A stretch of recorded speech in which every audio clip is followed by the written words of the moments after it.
वो भी तब जब ये चला रहा है। और अपनी गाड़ी की मरहम पट्टी कर कर हम दिस इज पीस ना। ये हमारी सहेली का डू इट 3 यार एक कार, जब हो साथ तो टेंशन की क्या है बात। ये बात उन दिनों की है जब ये दोनों महाशय इंदौर से आ गए पुणे और इनका कहना था भाई चल घुमा दे यार।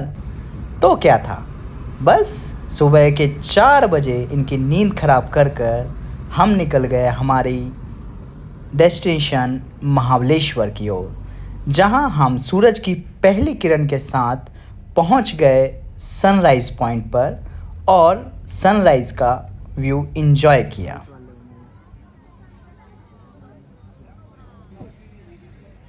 जो कि मुझे ज़्यादा खास नहीं लगा। मुझे अभी तक का जो सबसे बेस्ट सनराइज़ लगा है वो है हमारा टाइगर पॉइंट लोनावला का।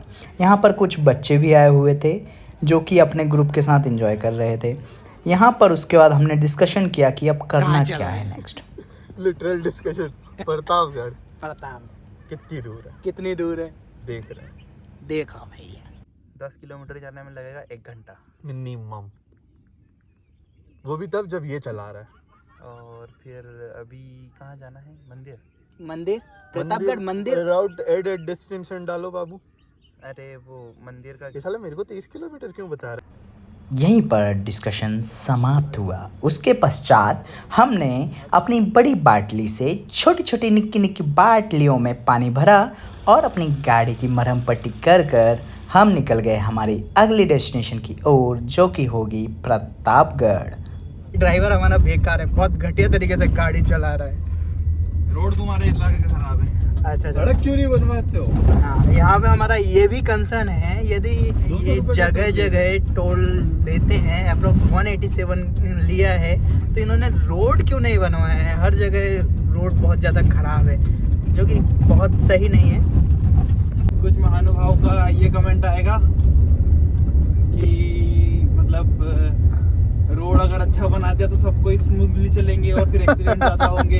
एक्सीडेंट नहीं होंगे। हाँ, रोड तो टैक्स का पैसा कैसे आएगा? इकोनॉमी कैसे चलेगी? तुम्हें सोचना ही नहीं आता है। दिस इज पीस ना। खराब रास्ते का मज़ा लेते हुए और पहाड़ों को देखते हुए हम पहुंच गए हमारी अगली डेस्टिनेशन प्रतापगढ़। यहाँ पहुंचने की खुशी इनके फेस पर साफ दिखाई दे रही थी। पहुंच ही गए हम। आखिरकार ये हमारी सहेली का जो भूल के चली। नाम क्या था? सहेली को फेमस नहीं करना। भाई लोगों ने बड़ा पाव खाकर अपनी पेट पूजा की और निकल गए हम प्रतापगढ़ का ट्रैक करने के लिए, जो कि नॉर्मल ट्रैक था। चंद सीढ़ियाँ चढ़कर हम किले के मुख्य द्वार तक पहुंच गए। भाई ये वाला जो सीन है ना, इसको देख के याद आ रहा है कि हमारा मैनेजर भी हमें कुछ इसी तरीके से मोटिवेट करता है कि भाई यू कैन डू इट। समझ रहे हो ना क्या कह रहा हूँ? हाँ, अब थोड़ी बात कर लेते हैं प्रतापगढ़ फोर्ट के बारे में। प्रतापगढ़ किला 16वीं सदी में छत्रपति शिवाजी महाराज के द्वारा बनवाया गया था। यह किला पहाड़ की चोटी पर स्थित है और यहाँ आपको चारों ओर शानदार दृश्य देखने को मिलते हैं। किले तक पहुँचने के लिए ऊंची चढ़ाई करनी होती है, लेकिन यह यात्रा एक अविश्वसनीय अनुभव प्रदान करती है। किले का निर्माण मराठा साम्राज्य की सुरक्षा के लिए किया गया था और यह किला महत्वपूर्ण लड़ाइयों का भी गवाह है, जिसमें सबसे प्रसिद्ध प्रतापगढ़ की लड़ाई है, जिसमें छत्रपति शिवाजी महाराज ने आदिल शाह के सुल्तान अफजल खान को पराजित किया था। यह किला न केवल ऐतिहासिक दृष्टि से महत्वपूर्ण है, बल्कि यह का वातावरण बहुत ही शांत है। आज के लिए इतना ज्ञान काफ़ी है, तो चलिए अब हम चलते हैं नॉर्मल ज़िंदगी की ओर, जहां हमने पंखे से छाछ को मतलब ताक को ठंडा होते हुए देखा और माँ भवानी के दर्शन किए। दर्शन करने के बाद नई जनरेशन का दिमाग भी देखा, जो कि काफ़ी तेज़ चलता है।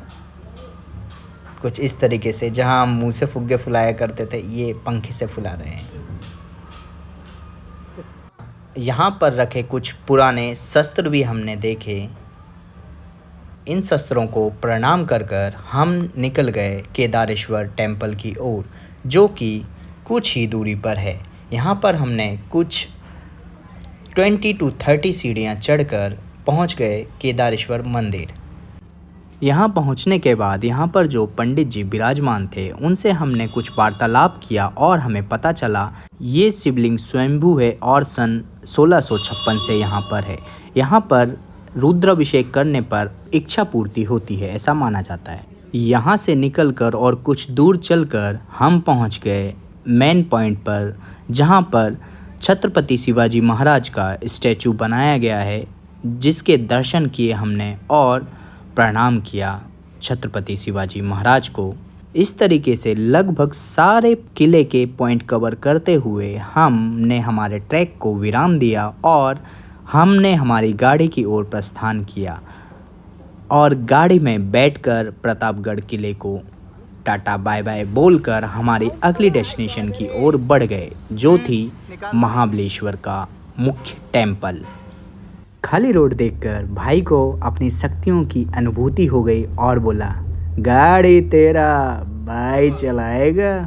ये सुन के हम दोनों के हाल कुछ ऐसे थे। अरे मेरे को तो ऐसा धक धक हो रहा है। मेरे को भी हो रहा था।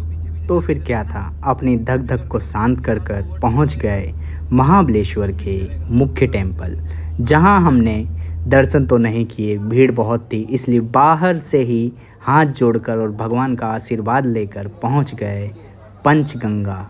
यह स्थान मंदिर से कुछ 500 मीटर की दूरी पर है, जहां पर कृष्णा, कोयना, वीणा, सावित्री एंड गाय नदियां आपस में समाहित होकर गोमुख से निकलती हुई नजर आती हैं। इन 5 नदियों के कारण इसे पंचगंगा कहा जाता है। यहीं पर आज की यात्रा हमारी समाप्त हुई और हम निकल गए हमारे ठिकाने पर, जो कि है पुणे। और इस तरीके से हम ये महाबलेश्वर का ब्लॉग यहीं ख़त्म करेंगे। यदि आपको ये वीडियो अच्छा लगा है तो लाइक और सब्सक्राइब करना ना भूलें, कमेंट तो कर ही दो तो अच्छा है। बाकी मिलते हैं नेक्स्ट वीडियो में किसी और दोस्त के साथ और किसी और जगह के साथ, क्योंकि ये है उधार की ज़िंदगी। Tata bye bye.